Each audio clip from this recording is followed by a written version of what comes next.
আমরা আমাদের তরফ থেকে তিরপল দিলাম লাগান। আরে এই এটাকে লিখিয়েছিস তো, নাম লিখিয়েছিস সব লেখানো হয়েছে ভিডিও। আচ্ছা ভিডিও আমরা নামও লেখানো হয়েছে, ওকে দিয়ে আমরা বলে দিয়েছিলাম ভিডিও থেকে এসেছিল, এটা হয়ে যাবে, বাঁকাবাড়ি হয়ে যাবে।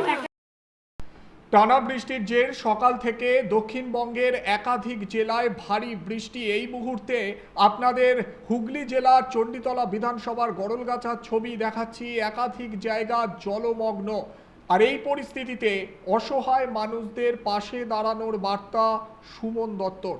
ঘরের ছেলে হিসেবেই এলাকায় পরিচিত তিনি।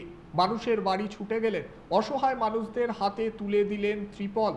যাদের বাড়ি ভেঙে গিয়েছে, ভগ্নপ্রায় অবস্থা, তাদেরকে সরকারি বাড়ি পাইয়ে দেওয়ার আশ্বাসও দিলেন তিনি।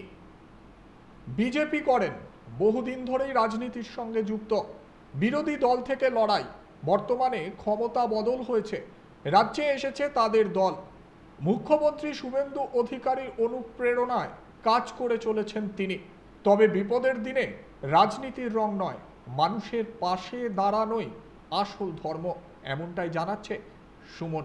কষ্ট করে উপার্জন করেন, বেসরকারি ডেলিভারি সংস্থার সঙ্গে যুক্ত রয়েছেন, উপার্জনের টাকা মানুষের সেবাতেও বিলিয়ে দেন।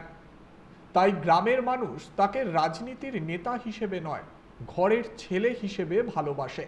রাস্তার অবস্থা, মানুষ এখানে এতগুলো বাড়ি বাস করে, তার মধ্যে কোনো পঞ্চায়েতের কোনো হেলদোল নেই। আমরা এসেছি যখন সমস্ত নেতারা, পঞ্চায়েত প্রধানরা ঘুমোচ্ছে, বাড়ি বাড়ি যখন জল পড়ছে, টালির বাড়িগুলো দেখা, টালির বাড়ি ভর্তি, সেই সব জায়গায় যখন মানুষের জল পড়ছে, সবাই যখন ঘুমিয়ে আছে, টালির বাড়ি ভর্তি, তখন আমরা এসেছি মানুষের কিছুটা হেল্প করতে, কিছু তিরপল দিয়ে মানুষকে হেল্প করতে। তো আমরা মানুষের পাশে আছি, এটুকানটি বলতে পারি। রাজনীতির পরে আগে মানব ধর্ম, তাই মানুষের সেবা করাটাই আমাদের আগে লক্ষ্য, সেই লক্ষ্যেই আমরা আগে মানুষের কাজ করছি।